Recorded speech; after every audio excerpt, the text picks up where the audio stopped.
Hello दोस्तों, blood horror story में आपका स्वागत है। चलिए बढ़ते हैं हमारी आज की कहानी की ओर। दोस्तों, हमारी ये कहानी निक्की ने भेजी है। चलिए इनकी कहानी शुरू करते हैं। ये घटना 2012 की है। घटना कुछ ऐसी थी कि मैं अपने घर पर आराम से बैठा हुआ था।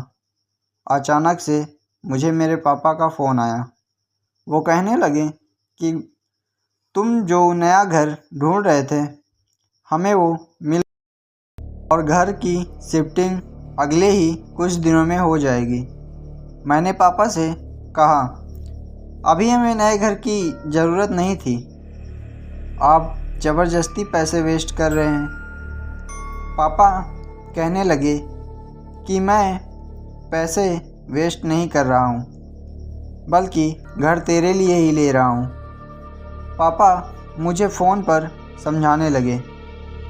मैं उस घर को छोड़ना नहीं चाहता था, क्योंकि हम लोग जो दूसरा घर खरीद रहे थे वो काफ़ी दूर था और वहाँ जाकर नए दोस्त के साथ दोस्ती बनाना और नए लोगों से जान पहचान करना, मैं जानता था कि इसमें बहुत समय लगेगा। मेरा नेचर भी कुछ ऐसा है कि ज़्यादा लोगों से मैं बात भी नहीं करता। इसलिए जो मेरे दोस्त हैं, मैं सिर्फ उन्हीं लोगों के साथ रहना पसंद करता हूँ। मैं वैसे भी डिप्रेशन में चल रहा था। मैं पापा से कई बार ये बात कही थी, लेकिन वो मानते ही नहीं थे।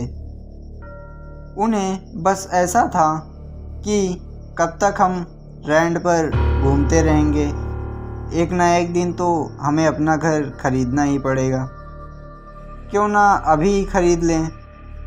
मेरे पापा की सैलरी कम थी। जितना भी उन्होंने सेविंग्स की थी, वो सारी सेविंग्स जमा करके हम लोगों ने घर खरीदा। मेरी मम्मी की डेथ बहुत पहले ही हो चुकी थी। घर में सिर्फ मैं, पापा और मेरा छोटा भाई ही रहते थे। जब हम लोगों ने दूसरा घर खरीदा और वहाँ जाकर रहने लगे, तब शुरू के 2-3 दिन तो ठीक ठाक था। लेकिन हाँ, एक बात ये थी कि मुझे शुरू से ही उस घर में कुछ अजीब सा महसूस होता था। उस घर में ऊपर की ओर एक कमरा था। उस कमरे में पुराना सामान रखा हुआ था।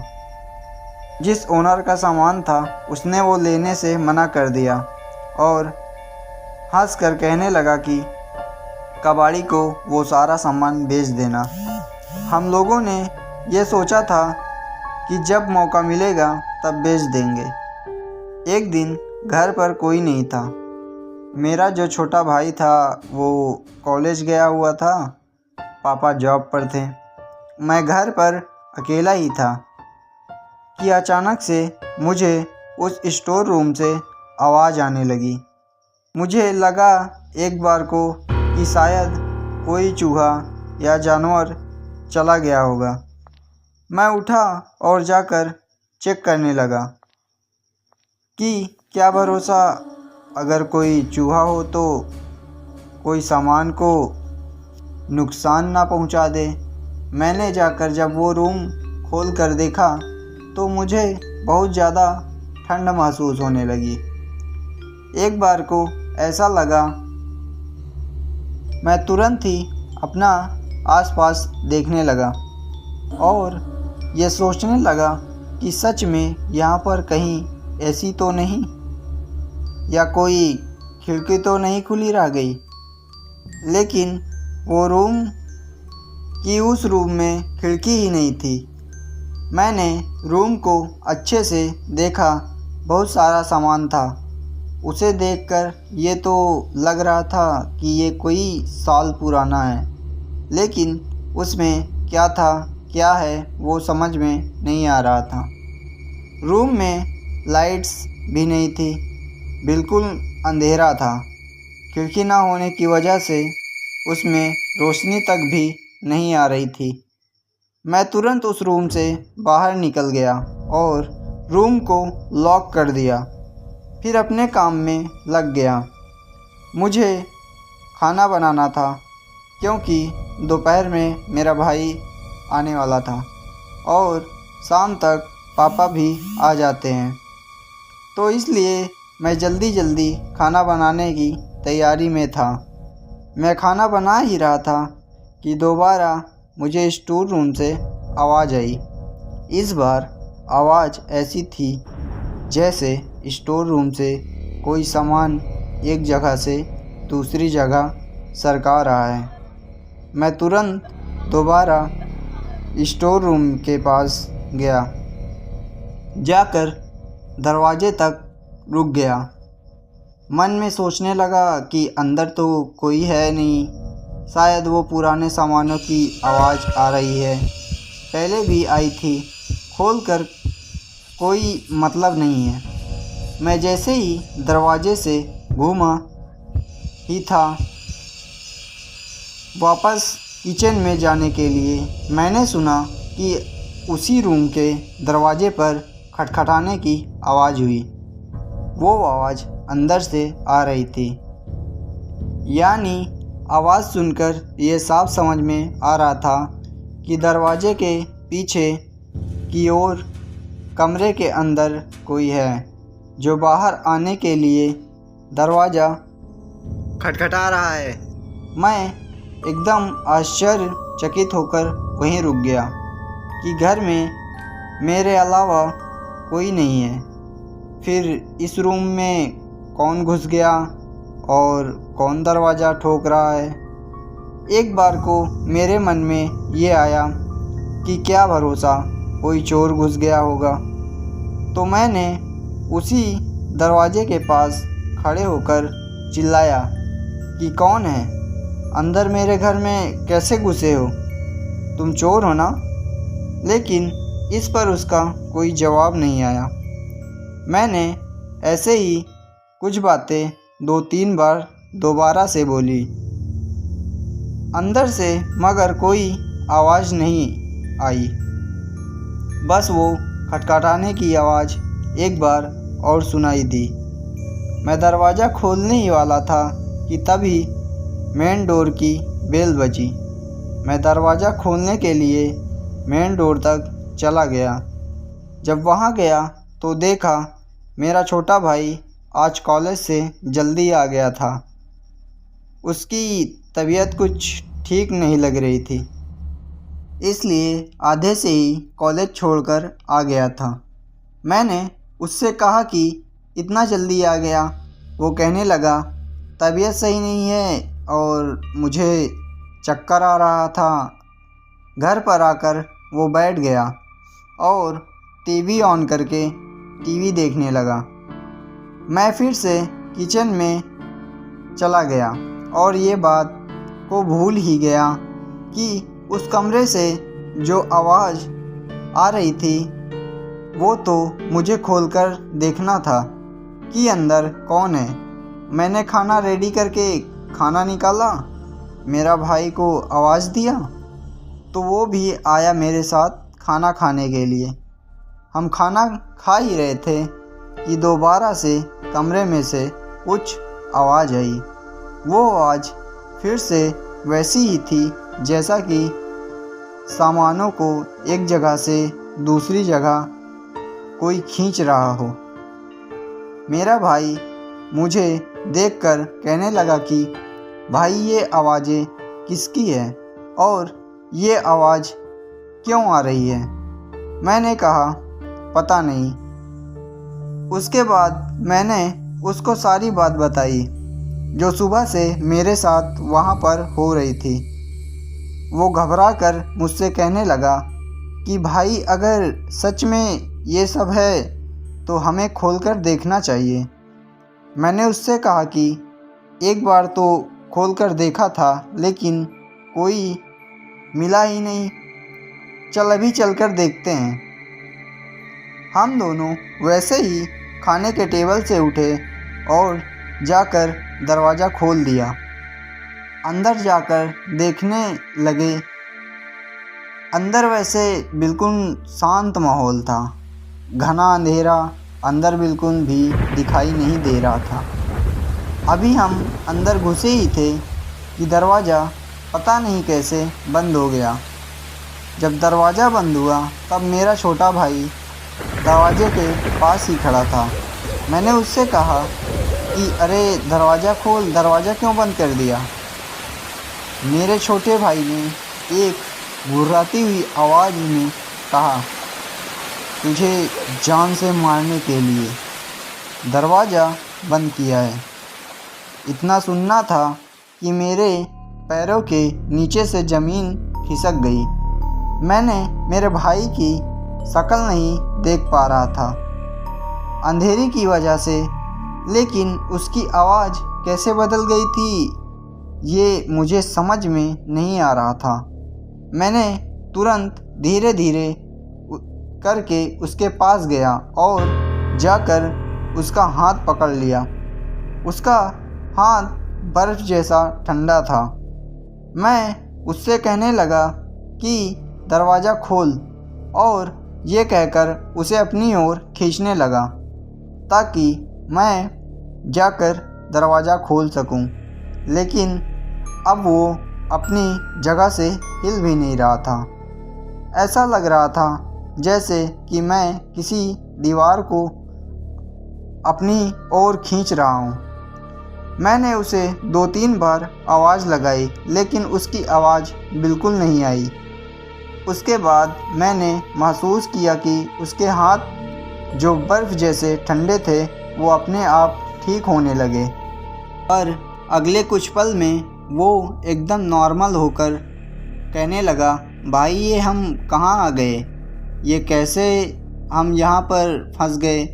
मुझे उसकी बात सुनकर गुस्सा तो बहुत आ रहा था क्योंकि मुझे पूरा यकीन था वो मेरे साथ मजाक कर रहा है, लेकिन उसकी तबीयत नहीं अच्छी थी इसलिए मैंने उसे कुछ नहीं बोला।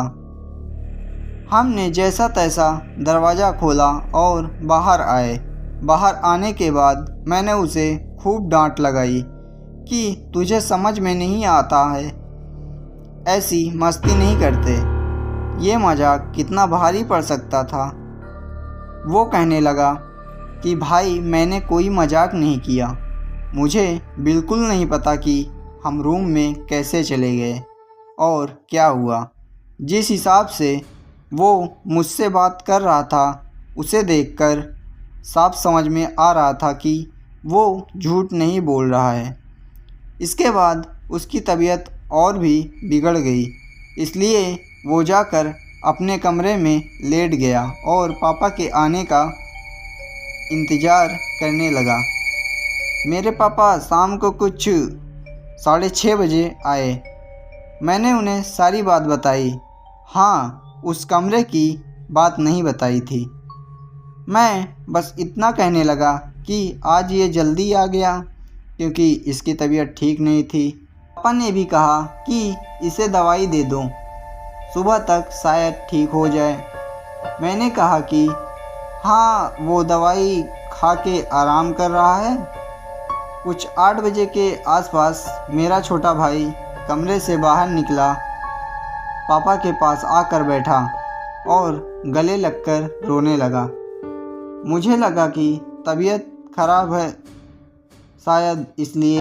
उसके बाद उसने पापा को वो सारी बात बताई जो हमारे साथ घटी थी। उस कमरे में उसके साथ क्या हुआ था उसे वो याद नहीं था, लेकिन वो पापा से कहने लगा कि पापा इस घर में कोई तो है जो हमें दिखाई नहीं दे रहा, लेकिन हाँ हम उसे महसूस कर सकते हैं। जब पापा ने उससे बहुत अच्छे से पूछा तब उसने एक घटना और बताई। वो कहने लगा कि जब हम लोग कमरे से निकले तब मुझे एक वीकनेस फील हुई, इसलिए मैं अपने कमरे में जाकर लेट गया और जब मैं लेटा तब ऐसा लगा जैसे मेरे बाजू में कोई आकर लेटा हो। उसके बाद मुझे नींद आने लगी, लेकिन मैं सो नहीं पाया। जब भी मेरी नींद लगती तभी पता नहीं कैसे मेरी सांसें बंद हो जाती। ऐसा लगता जैसे कि किसी ने मेरा गला दबा दिया है या फिर उसने मेरी नाक बंद कर दिया है। वो तकिया मुंह पर रख कर शायद मुझे जान से मार देना चाहता है। ये कहकर वो बहुत रोने लगा। एक बार वो कहने लगा कि पापा, ऐसा लगा था कि जैसे कोई मेरे ऊपर चढ़कर बैठा है। एक भारी सा पत्थर किसी ने मेरे सीने पर रख दिया है। मैं उसका वजन बर्दाश्त नहीं कर पा रहा था। हम लोग जब उसकी ये सब बात कर रहे थे तब पापा का रिएक्शन बहुत अजीब सा था। मेरे पापा फिर भी समझाते हुए कहने लगे कि हो सकता है तेरी तबीयत ख़राब है, इसलिए तुझे ऐसा सब महसूस हो रहा है। इसमें डरने की कोई बात नहीं, तू जल्दी ही ठीक हो जाएगा, और उससे दिलासा देने लगे। लेकिन वो था जो हमारे इस बात को मान ही नहीं रहा था। ऐसा लग रहा था कि जैसे उसे बिल्कुल भी हम जो कह रहे हैं वो समझ में नहीं आ रहा। हाँ, जो उसने महसूस किया है वो बिल्कुल ठीक है। उसके बाद हम लोगों ने खाना खाने शुरू किया। रात का जब खाना खाने बैठे, मैंने भी पापा से कहा कि पापा, ये इतना डरा हुआ है, हो सकता है इसकी बातों में सच्चाई हो। पापा ने कहा कि हो तो सकता है, लेकिन अभी हम जाएंगे कहाँ और करेंगे क्या। अब ये सब बात चल ही रही थी कि फिर से दरवाजे के पीछे से आवाज़ आई, उसी स्टोर रूम से। मैंने पापा से कहा कि पापा देखो, यही वो आवाज़ है। इस बार मैं और भाई दोनों ही बहुत डरे हुए थे। पापा कमरे के पास जाकर दरवाज़ा खोलने लगे। जैसे ही पापा दरवाज़ा खोलने लगे, हम दोनों ने एक साथ चिल्लाया कि दरवाज़ा नहीं खोलना। पापा भी वहीं पे खड़े हो गए, कहने लगे कि अंदर से आवाज़ आ रही है और तुम लोग मना कर रहे हो। मैंने कहा बस पापा, कमरे का दरवाज़ा मत खोलना। पापा ने हमें समझाया और उसके बाद कहा कि एक काम करो, तुम दोनों इधर आओ और तुम लोग भी मेरे साथ अंदर चलो। जब हम अंदर गए कमरे के, उसके बाद फिर से वही हुआ जो मेरे साथ सुबह हुआ था। जाते साथ कमरे का दरवाज़ा बंद हो गया। मेरे छोटे भाई की अब आवाज़ बदल गई, और इस बार आवाज़ बदलने के साथ साथ वो कमरे से कहीं गायब हो चुका था। अब वो कमरे में भी उसी स्टोर रूम में कहीं नज़र नहीं आ रहा था। हालांकि कमरे में अंधेरा तो था, लेकिन वो होता है ना कि फिर भी आदमी महसूस कर लेता है दूसरे आदमी को कि वो यहाँ पर खड़ा है या उसके आगे पीछे कहीं है। अब हमारा भाई कहीं नहीं दिख रहा था। हम उस कमरे का दरवाज़ा खोलने की बहुत कोशिश की, लेकिन क्या पता वो दरवाज़ा भी अब नहीं खुल रहा है। अचानक से अगले ही कुछ पल में एक आवाज़ गूंज उठी, यहाँ आकर सही नहीं किया तुम लोगों ने, भुगतान करने के लिए तैयार हो जाओ।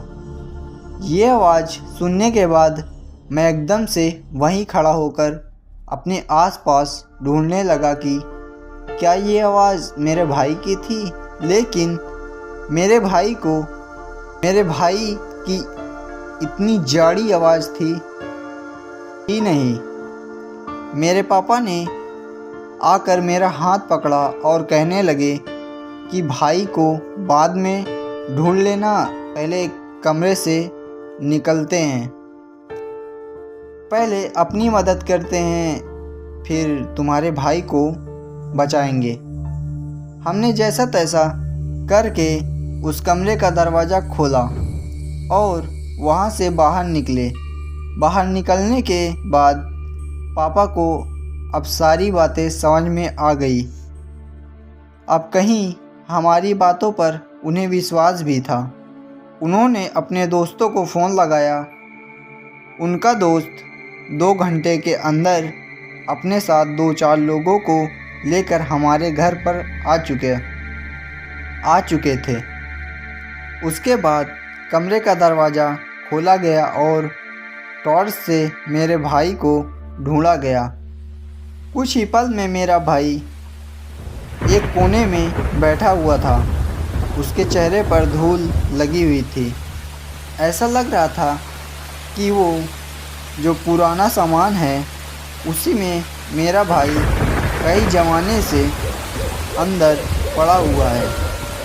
उसके कपड़े पता नहीं कैसे पड़ चुके थे। शरीर पर जख्म भी पड़ चुके थे। हम लोगों ने उसे वहाँ से निकाला और बाहर लेकर आए। मेरा भाई बर्फ़ जैसा ठंडा पड़ा हुआ था। बाहर निकालने के बाद उसकी अच्छे से देखभाल की। 2-3 दिन उसे ठीक होने में लगा, यानी कि वो 2-3 दिन तक बात भी नहीं किया। फिर उसने बताया कि जब वो कमरे के अंदर गया तब उसके साथ क्या हुआ। ऐसा लग रहा था कि हवा उसे मार रही है। मैंने कहा कि हवा कैसे मार सकती है। वो कहने लगा कि शरीर में ऐसा लगता था कि बारी बारी नुकीली सुई कोई घुसा रहा है और कोई तेज़ी से हवा चलती है तो ऐसा लग रहा था कि वो हवा मेरे शरीर को चीर कर जा रही है। ये जितने भी चोट के निशान हैं ये मुझे यहीं अंदर समझ में आ रहे थे कि सब हवा मुझे चोट पहुंचा रही है। वो कुछ बहकी बातें कर रहा था। पापा के दोस्त लोग को भी समझ में तो आ ही चुका था कि असल में मैटर क्या है। वो लोग मेरे भाई के ठीक होने के बाद, यानी कि जब मेरा भाई बोलने लायक हुआ, तब अपने साथ एक पुजारी जी को वहाँ पर ले आए और उसके बाद उस कमरे में जाकर पुजारी जी ने कुछ तंत्र मंत्र पढ़े और कमरे से बाहर आकर बोले कि इस कमरे के अंदर जो आत्मा है उसे मुक्ति मिलेगी, बस मुझे कल रात तक का समय दो। फिर वो वहाँ से चले गए। उन्होंने क्या किया ये हम नहीं जानते, लेकिन अगली रात तक जैसा पुजारी जी ने कहा था वैसे ही हुआ। सब कुछ ठीक हो चुका था। पापा ने जाकर उनकी जो दक्षिणा थी वो उन्हें दे दी और फिर हम लोगों ने कभी भी हमारे घर में ऐसी कोई दुर्घटना नहीं देखी। तो दोस्तों, ये थी निक्की जी की कहानी। आशा करता हूँ आप लोगों को पसंद आई होगी। मिलते हैं हमारी अगली वीडियो में।